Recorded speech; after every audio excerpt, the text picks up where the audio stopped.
Well, welcome everybody to today's episode of Adding the Impact with myself and my very, very special guests.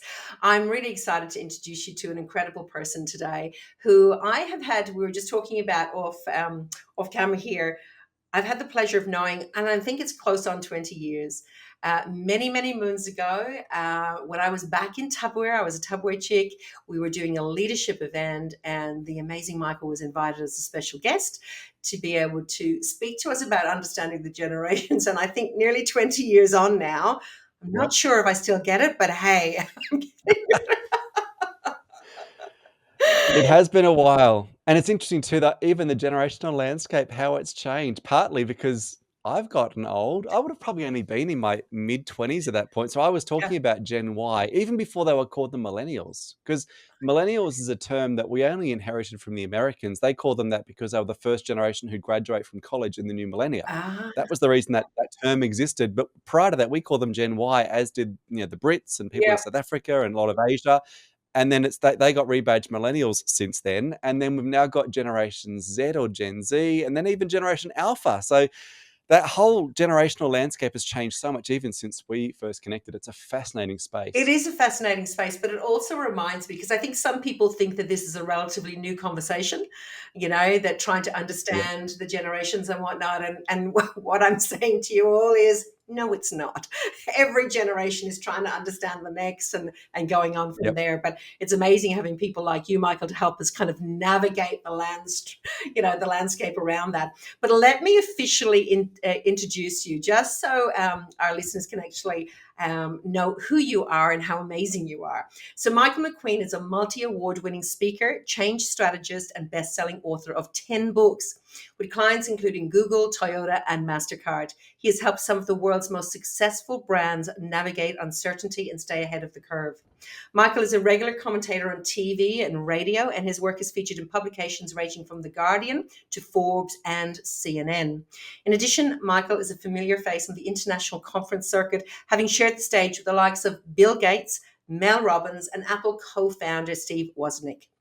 Michael has spoken to over 500,000 people across 5 continents since 2004 and is known for his engaging, entertaining, and practical conference presentations. Having been formally named Australia's Keynote Speaker of the Year, Michael was inducted into the Professional Speakers Hall of Fame. Wow, what a resume!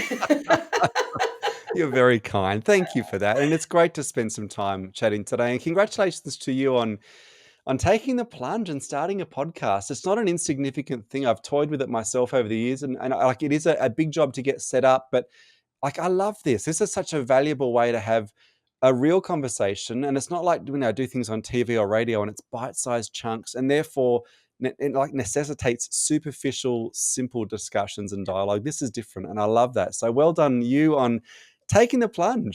Thanks, Michael. It's been one of those things that's been on the kind of, the vision board for a while, but it finally got onto Uh-huh. the to-do list this year. But I do, and I totally agree with you. I love having conversations, and the whole premise behind this is about speaking with people who have kind of I see as adding impact across the world, but also have added impact in through interactions that I've had with them in my own life and business and that too. And you are one of those people because I remember back to that original time that we first met. I was a relatively new senior leader I'd kind of come into more of the corporate sphere with Tupperware. And so I was really finding my way and also trying to understand kind of, what was the landscape around me, making sure that I was learning skills to be able to better relate to people, those who were my peers, but also those who were younger coming through as well. Mm. And then since then, over time, I've had the honor to be able to listen to you speaking at Direct Selling Australia's conferences as well. And you are a great friend of direct selling. You add so much value to our profession and that too. So I'm so excited to have you on. It's a great honor and a privilege for me as well. So thank you for taking the time to hang out with us today. It's a pleasure. And I think the reason I connect with that industry so much is it was my childhood. So I grew up in an environment where my parents were in direct selling. So I am the product of the industry in so many ways, like in terms of the thinking, the sort of books that are people in the industry encouraged to read, going to conferences, hearing communicators, speakers. That's what I grew up on. And so if any of you wonder, like any of the listeners who are, in the field force, for you there, I tell you, if you're wondering what's the impact of me being involved in the business on my kids, I've got to tell you, like, generally speaking, it's going to be incredibly positive. Just that what they are raised around in terms of mentalities and attitudes is so different. I mean, if nothing else, it's a much more positive, optimistic, empowered mentality. I mean, it's the antithesis of the victim mindset that pervades a lot of society. But even still, there's just stuff that you learn, like goal setting and building dreams and relating to people and the people skills and teamwork. I mean, it happens by osmosis. So yeah, I think I value the industry because I've received so much from it personally as well. I love that, Michael, because, when people ask me why, 40 odd years am I still involved in this profession? I signed my first application as a 19-year-old back in Dublin, and, Wow. and then kind of, to where I am today. One of the things I'll say, you could take away the money, you could take away the experience, you could take away everything. The thing I actually value most is raising my children in this profession, and now our Mm, grandchildren, because of the very things that you actually said. And my yep. son said at an event one time, in Melbourne, I remember we're sitting there, and it was a relatively kind of small event. It was probably about maybe 30 or 40 people, primarily women, primarily mums, and they were sitting around, and there was that conversation around mum guilt and all of these kinds of things and the impact. And my son piped up. He said to me, "Can I say something?" And he would have been in his probably maybe early 20s at this point in time. And he says, "I just want to say to each and every one of you, they don't remember when you've had to go out to do an event about it. We don't remember. What we remember are all the special things we actually got to do, the times when we Wow. actually were able to be there Yep. as a mum, the times where we got to travel, we got to do experiences, we got to contribute, all of those things. They're the things that they will remember. They're not going Yep. to remember that you had to get on a Zoom call or you had to go out kind of thing. And that really, because I had also gone through that, but hearing you say it, hearing him say it, I think it's just so valuable, and it's something that actually, to be honest, as a profession, we don't fully appreciate. I agree. And I think the reality is that one of the best gifts that any parent can give their child is to be inspired and to be purpose driven and to be uncomfortable. We want our kids to be ambitious and take risks and stretch themselves. The best way to get them to do that is for them to see their parents do it too. Mm. For them to see you out of your comfort zone doing things that stretch you in pursuit of a goal, a dream, like, and being inspired by that. That is the most precious thing you can give your kids, I think. I mean, there are lots of special things you can hand on to your kids and they pick it up by osmosis, but that sense of being purpose driven is tremendously valuable because a lot of people just exist. They go through life, doing the standard things. And I mean, there's nothing wrong with that, but I feel like there is something unique about being in an environment where you see your parents struggle and you Mm. see them set goals and pursue those goals and pay a price and sacrifice things. That's where your kids learn. And that's why, I mean, second generation migrants who grow up with parents who come to Australia and work hard and have 3 jobs. And I mean, like, they grow up with an incredible work ethic because that's just what they see. That's what they see modeled. Yeah. And it's that same sort of principle. Yeah, I love that. I love that. We could stop now, and that's it. That was, amazing value add right there and then. But we won't, Oh. because I know that you've got so much more to be able to share with us today. First of all, though, let's get to know you a little bit more. I mean, I read the formal bio, and that share something that maybe people don't know about you out there. Oh gosh, what people don't. I love the water. So my favorite place, the place that restores me most, is getting out on the water. So ideally, anything that's not sort of in Australia, it's like June, July, August. As soon as it warms up, we've got a little boat, and I just get out on the water. If I can take my laptop and a little wireless dongle for a day and just like do work, but do it out in the water, I'm a very happy man. So yeah, water skiing, swimming, anything involving water is my happy place. That's something that's very specific, I guess, to me. And yeah, like I just feel like a day out on the water is worth like a week's holiday. So I, that's something I that's a love big it. part I of love my it. rhythms. I'm not so good on the water. Uh-huh. It's not that I don't do it, but I love seeing the water. I'm exactly the Yeah. same. You could just set me up looking out at the ocean or any body of water for Yep. the day, and I agree with you. I'm in my happy place Yeah. too. So awesome, awesome, awesome. Well, okay, let's kind of get into a little bit about some of the things that you primarily work around, and you have written one of your latest books. is mind stuck. And again, I suppose the mastering the art of changing minds. And I really would love to know your thoughts around how important do you actually feel it is to have a better understanding of how we can help change minds. Now, some people might straight away say, "Oh, is that manipulation or what is it?" kind of Mm. thing.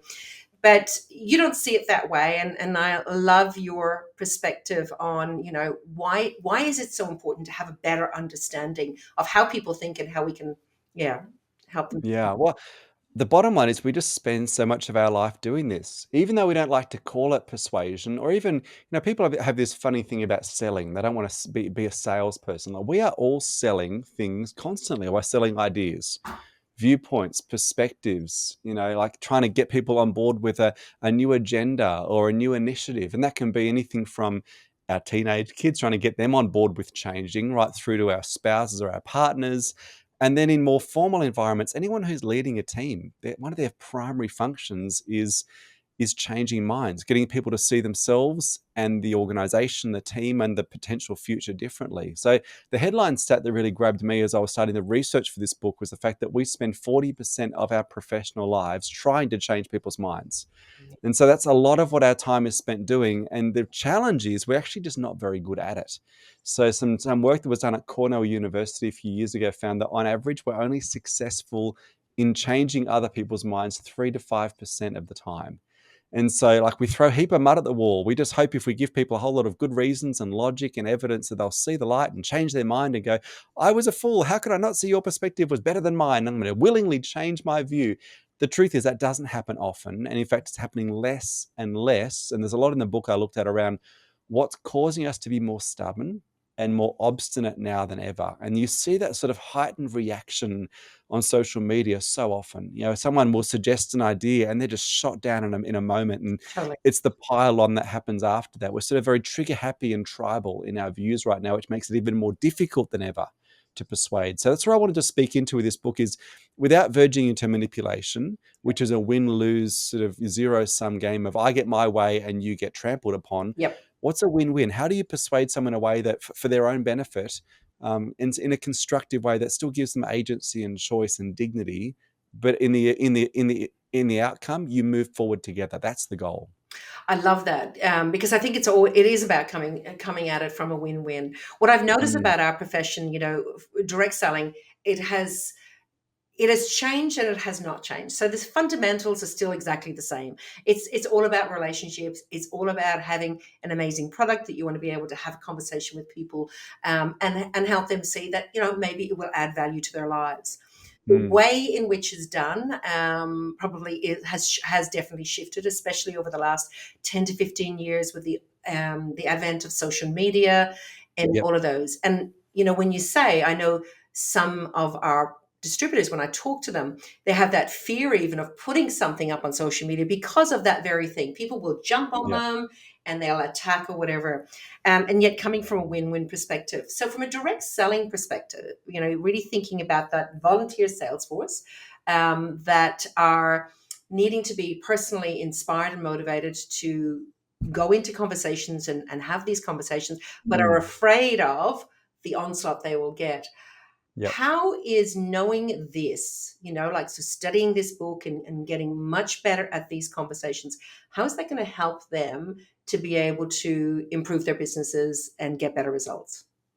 I think it probably depends on the sort of engagement you're looking to have with people. So, are you looking to recruit? So, new distributors come into your downline team, or is it a retail sale? So, retail sale is a bit of a different discussion. I mean, it's obviously still a valuable part of any distributor's business. You want to have volume going through, but just retail sales alone adds to your volume. It doesn't multiply No. it. So, for most businesses, it is still the game is going to be how do you build a team of inspired people in your downline who also want to build a business for their own reasons. So if we just focus on sponsoring for a second, I mean, the first thing you can do is make sure you're actually inspired.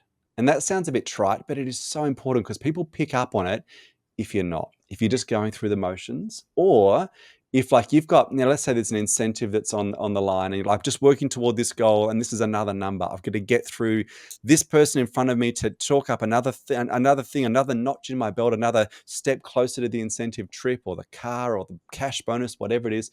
People pick up on that. The moment that you're actually not genuinely interested in them, they're just another number to you. So firstly, what's your reason why? And being super clear on that, because the reality is determination and commitment, they might be impressive virtues, but they're not infectious. Now, what is infectious is passion and enthusiasm and that sense of being purpose driven. So if you want to be persuasive in terms of recruitment, start with the stuff you can control, which is what is your why? How excited are you? Are you clear on that? Because often you might start with a clear sense of what your why is in building the business, but then you click into the what and the how mode and you get really good at what and how, and then people pick up on that, and they might be again impressed by your determination, but they're not inspired to want to join you. I think the first key is actually to just be inspired yourself. The second is to be really authentic, and a lot of the research I draw on in this book around how do you actually be someone who builds trust, because this is a trust business, and like most businesses are a trust business, but particularly if you're not selling the business or even the compensation plan, you're selling you. If people want to join the business, they're joining because they get a feeling that you're someone they want to do life with and be mentored by and connect with and go somewhere together with. And so the importance of authenticity and transparency is absolutely key, because people, again, they'll pick up on it if you're not being real. And so there's a whole lot of ways to do that. One of the very simple ways you can do that is self-deprecation. Now, particularly if you're dealing with someone, let's say you've got a conversation from a sponsorship perspective, and it's someone it might be someone from a kid's parent at school, and you're a bit uncomfortable because it's this mixture of worlds. You're like, how do I have a conversation with them without it being awkward if they say no, and I've still got to see them at school afterwards? Best thing you can do, call it out.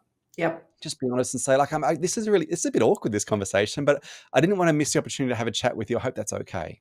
Rather than going and pretending to have it all cool and down pat and like inside your stomach's churning because you're nervous, just call it out. It's amazing how being honest and upfront, self-deprecating, neutralizes the awkward, but it actually makes the other person want to lean in and help.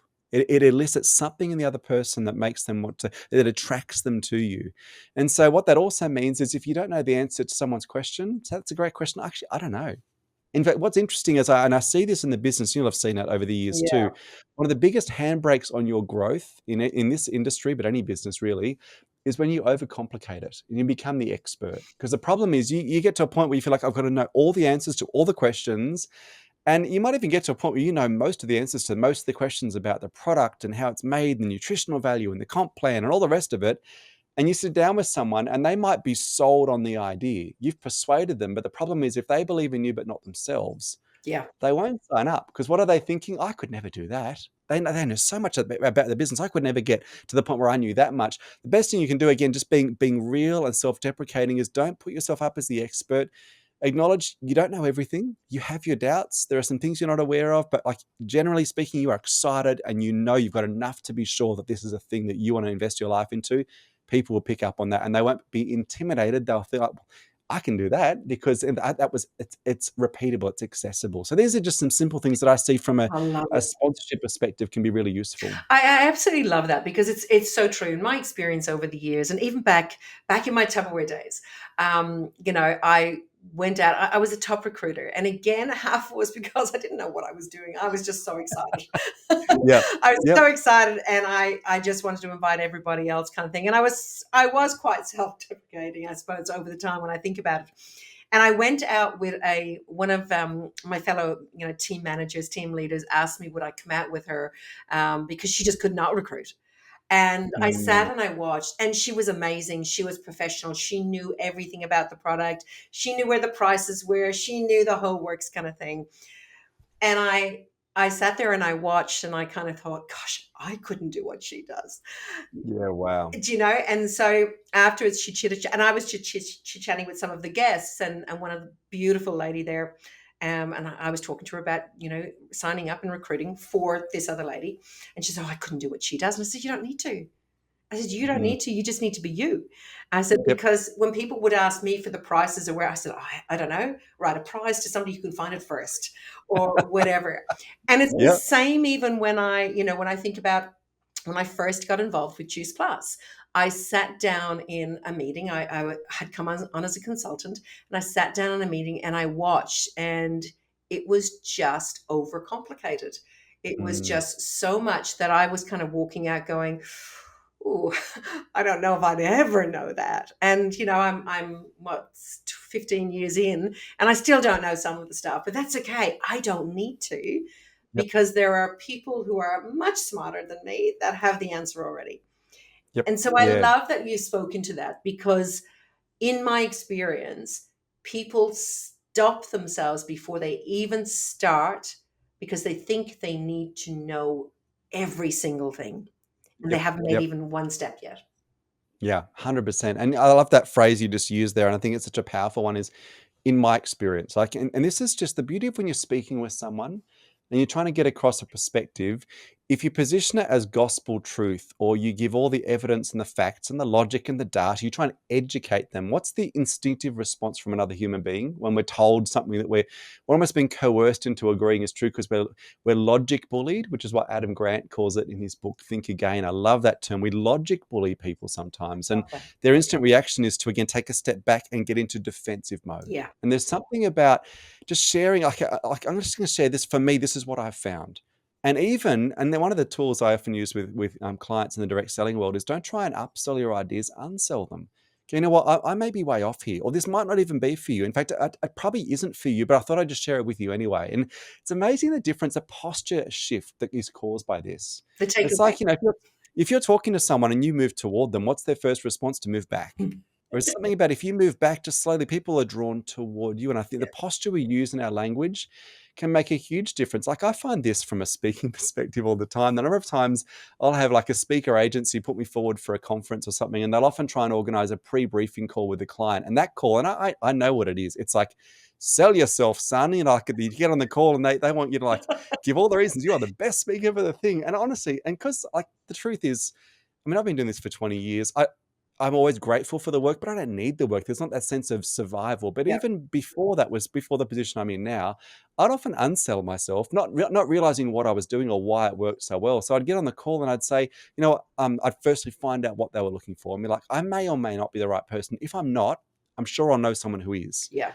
And so what's interesting is the number of times, and it has not every time, but I would say the vast majority of times, the moment I unsell myself and say, look, I may not be the right person for you here, they're like the conversation flips and they'll start telling you why they think, actually, no, we think you would be actually because, and they start selling themselves to you. I'm like, this is some like Jedi mastery here. And I just stumbled upon it partly because if you're not chasing it too much, it's amazing how it creates an environment where you can have a much more fruitful engagement. And so I think when we're talking to people, not taking ourselves too seriously, being super casual, self-deprecating, it changes the whole tone. I think sometimes again that sense of neediness, or I've got to hit a goal or a target, and therefore people sniff that, they pick up on it, and there's just something about it that makes people recoil and not want to trust or lean forward or engage with you.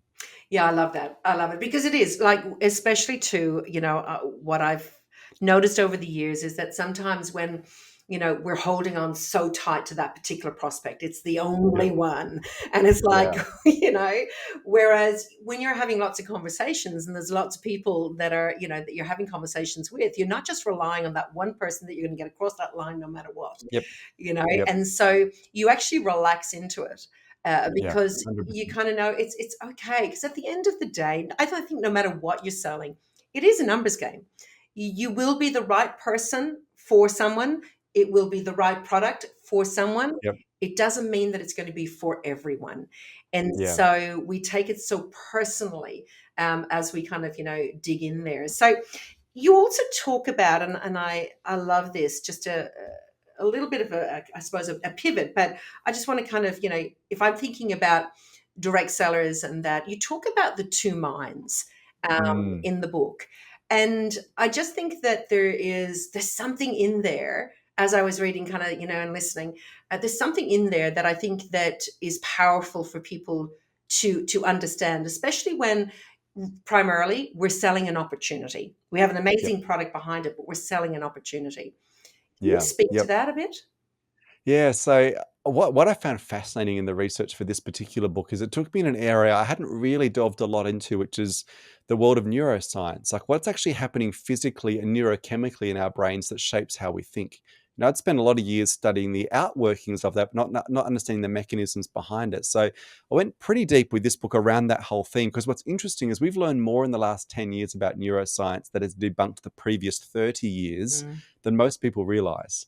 There's often this arrogance in the world of neuroscience. So we've got the brain all figured out. The more we learn, the more we're like, wow, there's a lot it's a bit of a mystery. Just the way thought occurs is even in itself a really difficult thing to track and measure. But if you look at just the way our brains function, particularly when it comes to learning or considering ideas, and this is why it matters from a perception standpoint. When you're trying to get an idea across to someone, you're often introducing in a perspective, a set of information or ideas that is unfamiliar, that can be a bit confronting if it's new, or if it's, could be a little bit threatening to that other individual because it requires them to change. Yeah. And so if you look at the two minds that we use when we're perceiving ideas, and even the fact that we call them two minds, people say, I'm in two minds about a decision. You actually really are. We all are. Yeah. So the two minds we operate in at any given moment, the first is what I call the inquiring mind. Mm.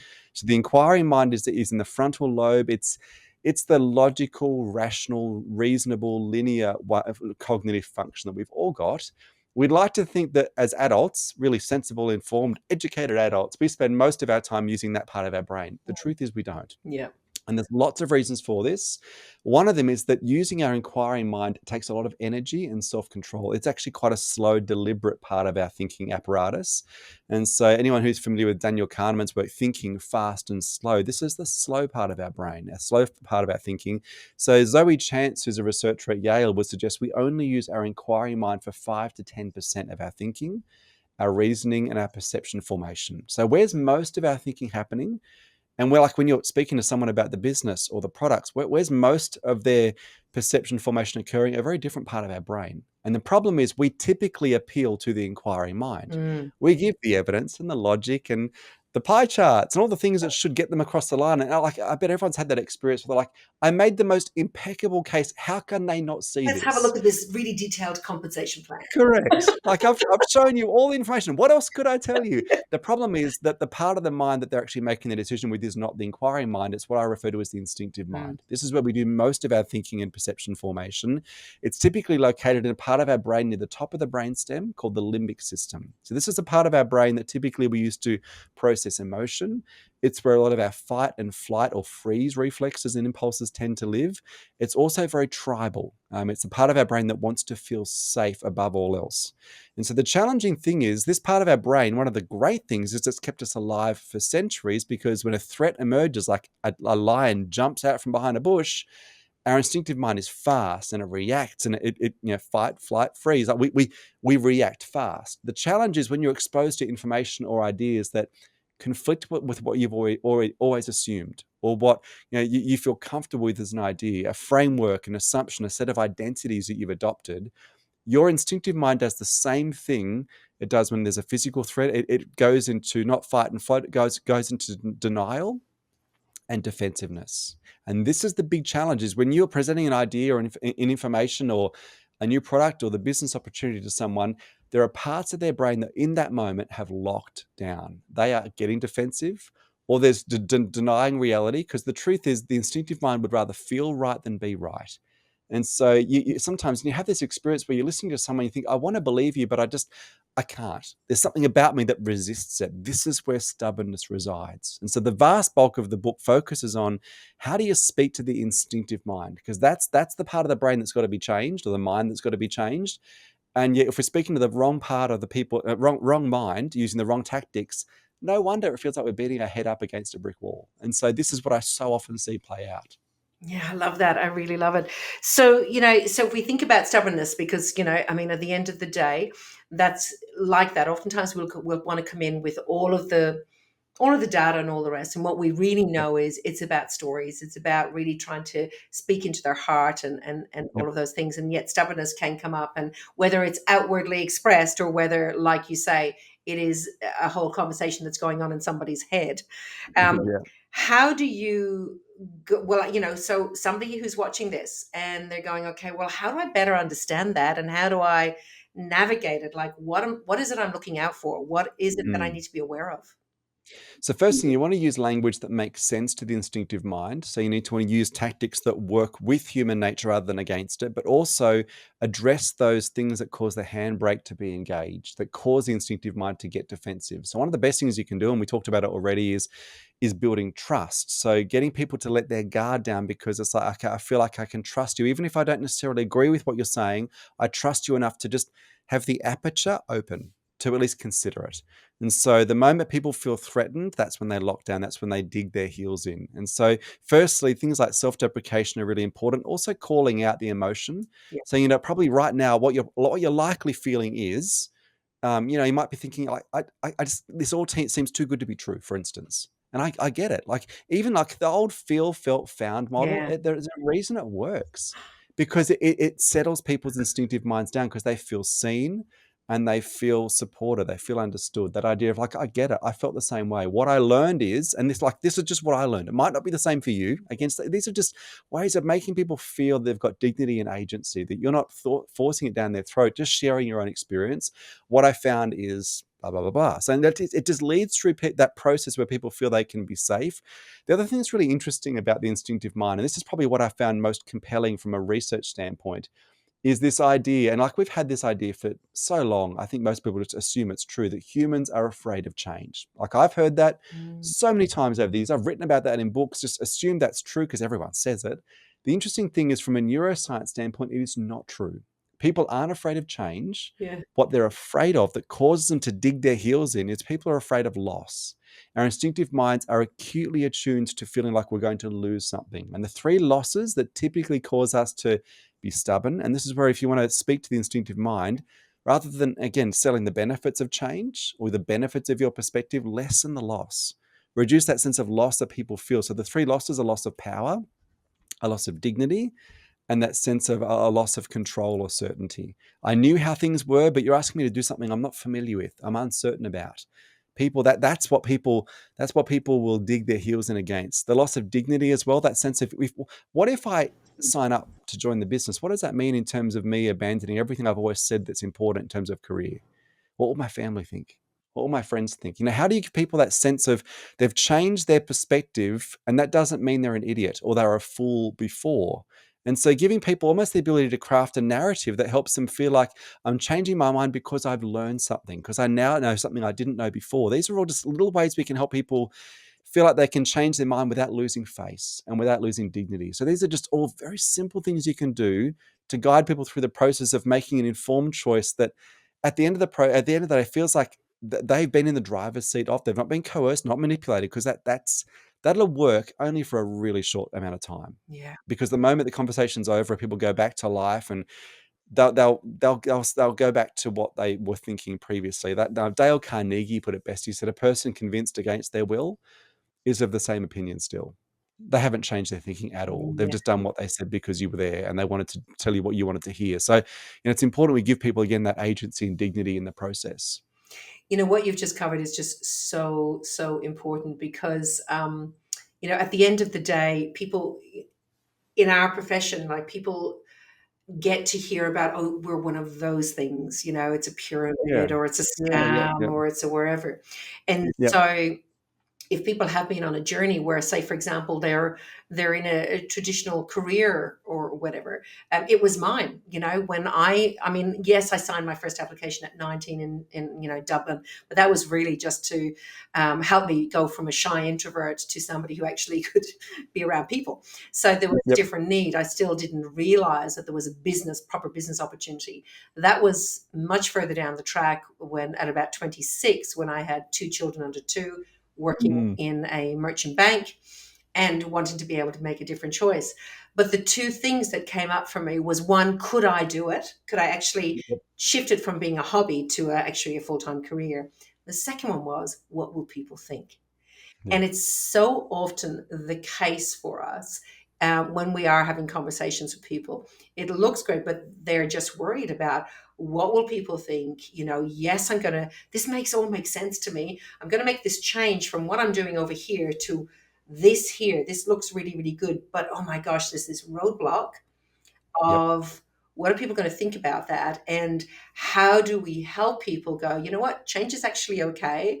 And here are some strategies around that, or here are some word choices Yep. around that, or here is some belief in yourself that you're actually making a change. You aren't being coerced or Yep. pushed into Yep. something.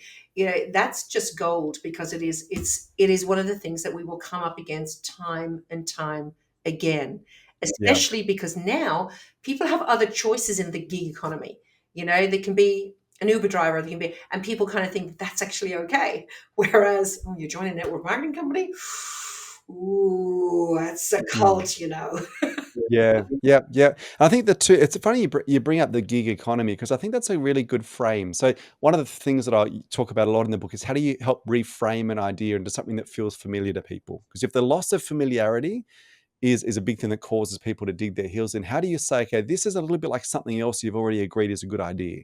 And if you can frame something as a familiar idea, something they already agree with, now the change of the mind is not so big because they like, okay, I can see how this fits into an existing framework that I've already signed on for mentally, something I've already agreed with. So let's say, for instance, the gig economy is a good example of this. Like most people, like you say, they're used to the idea of people driving an Uber.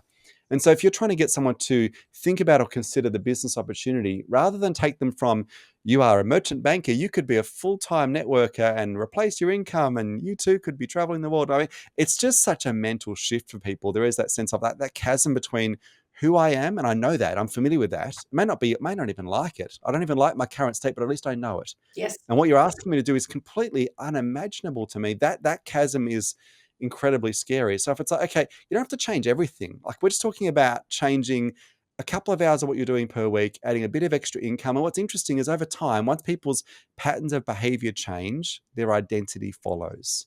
And that's the last part of people's minds that need to be changed is their identity. That's I now see myself as someone who fill in the blanks. Mm, And this is where things like events are really valuable and conferences because people might join the business and they'll do a few things and they start getting a bit of income and they start building their confidence and then they go to an event and go, gosh, this is bigger than I realized.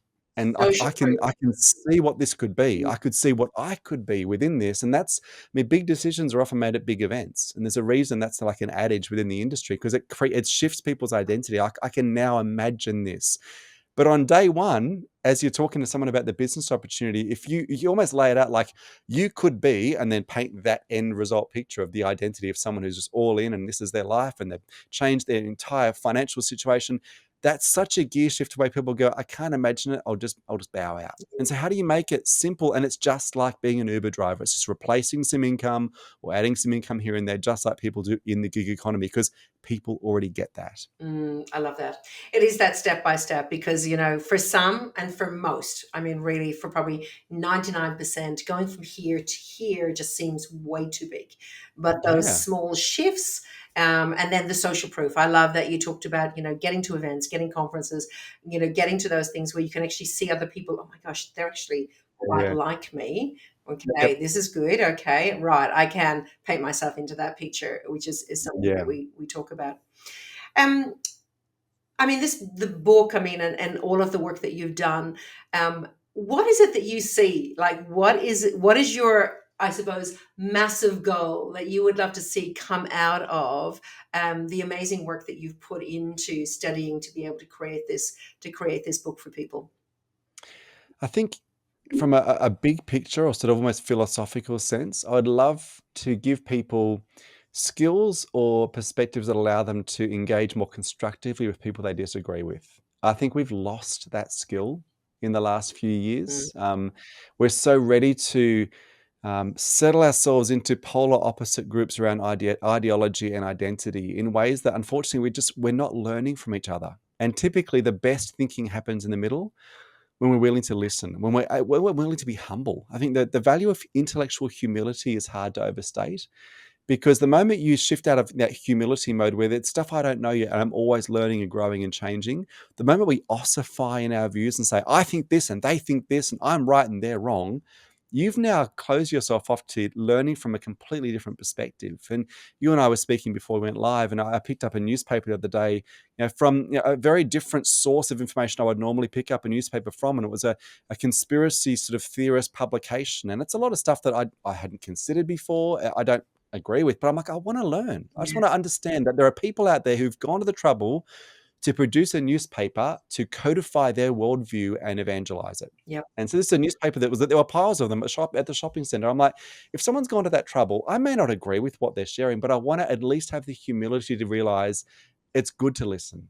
And there might be something I can learn. And I think that would be my goal, that this book would encourage people to do that. And I feel like that's never mattered more. I mean, if you see this in families being torn apart by different ideologies. And we've sort of perverted the idea of winning arguments and debates into a power contest. And I love the insight from Andy Stanley, who's a leadership expert in the States. And he said this, he said, in any relationship, when one party wins, the relationship always loses. And so I think that'd be my real goal, is we can figure out how do we come together, even when we have fierce disagreements. I mean, different points of view are inevitable. Division is a choice. And so that's probably my goal. I just love it. I mean, what an impact in the world if we could, because I'll be honest, I think the world needs it now more than ever, Michael. I really do. I believe that we look at wars, we look at conflict, we look at the world over the last 3-4 years. We look at it even from a religious perspective, kind of thing, Yeah. faith, non-faith, whatever, kind of believers in whatever. And I look at it and I go, just because I believe something doesn't mean you have to. Having that humility to go, you know what, okay, this is one point of view. It is my point of view. That's cool. It doesn't mean that doesn't need to be your truth, or somebody else's truth, kind of thing, but doing that in a respectful way, to be able to hear one another's side. And I think that, the world needs to learn to agree to disagree in many cases, because we are literally on that, that edge. I think it's such an important time in history, that if we can get these skills and tools, and it's bigger than even, I mean, for our beautiful direct selling profession, absolutely. I think that there's so much wisdom in here to be able to help you to have more successful lives, more successful businesses, and through that add more impact to the world. Because one thing I know about our profession is that they're giving people. So, that success tends to build the impact. But on a greater stage, on a bigger stage, if each one of us could actually take this thinking into our families, into our homes, into our immediate communities where we do, and then we have that ripple effect that kind of flows out from there. These are world-changing ideas. They really are. And I don't say that to be, to kind of, blow smoke or anything like that. I just feel that, what you've got here, if people can kind of really figure out how we can understand one another, how we can, help people to, see things from a different perspective. It's not always about them changing their mind, but at the same time too, we get to just have more respectful relationships, I think, as well. Yeah, You're amazing. definitely. Love it. You're That's wonderful. absolutely Thank you. amazing. I love it. It's very encouraging. I appreciate that, because I think, I think if we could get that right, what a difference it'd make. And sometimes it can just be as simple as listening. I think, getting better at listening to others. And actually, funnily enough, listening can be one of the most persuasive things you can do. People who are listened to are more likely to listen. And so before you try and get your message across to anyone, have you taken the time to make them feel heard? And I think these are just simple things that it creates much better harmony, better humans, better society, but actually is a uniquely and inherently persuasive thing. Just being a good human, being a humble, open, honest human, and someone who's willing to listen, this actually also makes you more persuasive. I love that, because it is about sitting sometimes in the silence, allowing them to actually kind of process or think before you want to automatically feel it. So listening, for what's been said and for what's been not said as well is pretty cool. Yep. So if people want to find your book, where do they go? Where do they? So you can go to my website, so michaelmcqueen.net. It's got all the details about that and other books and research and stuff on there. And then mindstuck.net is the website just for the book in particular. And on there's a whole lot of resources and free downloads of chapters and some of the articles and things I've had in newspapers or on TV. So there's a whole lot of resources on there as well. And you have an amazing YouTube channel as well. I love all of the little videos and whatever. Yeah, I have a watch and a listen kind of thing, and Yeah, that lovely. too. So, which is good. So, but we'll make sure that all of that is in the show notes. So don't worry if you didn't get to write that down. That's not a problem. Okay, to help wind us up, I've got some questions I'd love to ask you Yeah. as well that I ask everybody who's coming on here. So, first of all, if you had one piece of advice to give to your younger self, what would that be? Oh, wow, good question. Um, Public victories are always preceded by private ones. Just that idea of just do the stuff when no one's watching. And I think I did get that advice early on in life, and it's been incredibly helpful. So I think I would just underscore that and highlight it, that that really is so fundamentally true.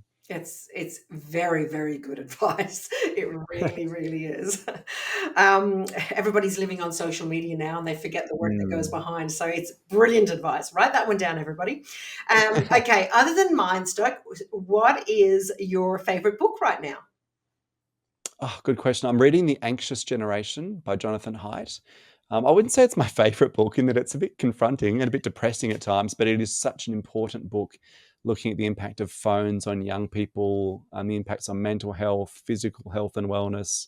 Yeah, so anyone with teenage kids, or ideally kids who aren't teenagers yet, who you're trying to like, how do we put some guardrails in place so that our kids flourish with technology rather than being slaves to it? It's a great book. I'm probably 80% through it at the moment. Oh, I might have to buy that for my children, for Mm, their children, yeah. because we're on that next generation now. All righty. What song do you listen to when you want to feel motivated? Oh, good question. So there's a song I've been really enjoying lately, called "Back and Forth," and the reason comes to mind is that it's a song that is actually all about, not being in conflict with people, particularly the people we care the most about. And I used it as like the song for the beginning of a webinar when I launched the book. And so every time I hear that, it reminds me of that launch time, and it was such an exciting time. So that's one that it's often a go to. Awesome. I'm going to have to check that one out as well. And besides the advice that you gave your younger self, have you got a favorite quote that you always let you come back to, or something that really has resonated with you over life? Well, yeah, I think one of the ones that, and I remember years ago speaking at a conference in the States, and John Maxwell was the other speaker at this event. And I just loved, connecting with him backstage. We probably spent half an hour just chatting, which to me, for someone who grew up reading his stuff, was incredibly special. And he was just what you would expect, exactly the same up close, one on one as, you would think and what you would see in a public domain. And I think the thing that I remember first reading from him, and I know it's a quote attributed to a number of people, but he has modeled this so well, this idea of people, don't care how much you know till they know how much you care. Yeah. I think that was something, one of his quotes early on that I remember hearing, and even just spending time with him one-on-one, he embodies that. So there is that sense of genuine interest in other people. So I remember finding that really inspiring to see in action. Yeah, I love it. He's one of my favorite authors as well. I did Mm, some of his coaching way back when, and yep. I love actually at the beginning of the whole kind of pregnant pause we had in the world. He actually he said something on one of his webinars, and he said about people will be identified through this time by their character. Leaders will Oh, be yeah. identified. Anybody can lead in good times. True character of a leader will be identified during the challenges. And I kept coming back to that the whole time Yeah. as I was looking at my own leadership over that time. I kept being challenged by that. Am I being the character of a leader I want to be? And it was Wow. just such brilliant advice. It really was. Yep. It was kind of like a statement to people. It was a little bit of a call to action, but it's so true. And I think that even in the world that we are, and that's why stuff like what you're doing, this kind of information, and that is so important because it actually helps us to be better leaders of ourselves, Mm, of our families, of our businesses, whatever that might look like. So yeah, great. yeah, but John is one of my favorites too. I have to say, Mm. yeah, that's what he's on my goal list to meet one day. So Yep. there we go. That awesome. Um, Honestly, Michael, this has just been amazing. I just so appreciate your wisdom. I'm going to encourage. I actually did buy all of our leaders and my management team all have your book. Oh, I did great. buy the nice bulk group of them when we had the event at the Direct Selling Association as well. So all of our top leaders have the book, and our team in home office here as well, our management team. But I'm going to encourage anybody else who hasn't actually come across Michael before and wants to be able to find a little bit more, please visit the website, the YouTube channel, wherever it might be. Such simple but profound information that you're constantly sharing. And I hope that we get to catch up again real soon. I look forward to it. Thank you so much. It's been a pleasure.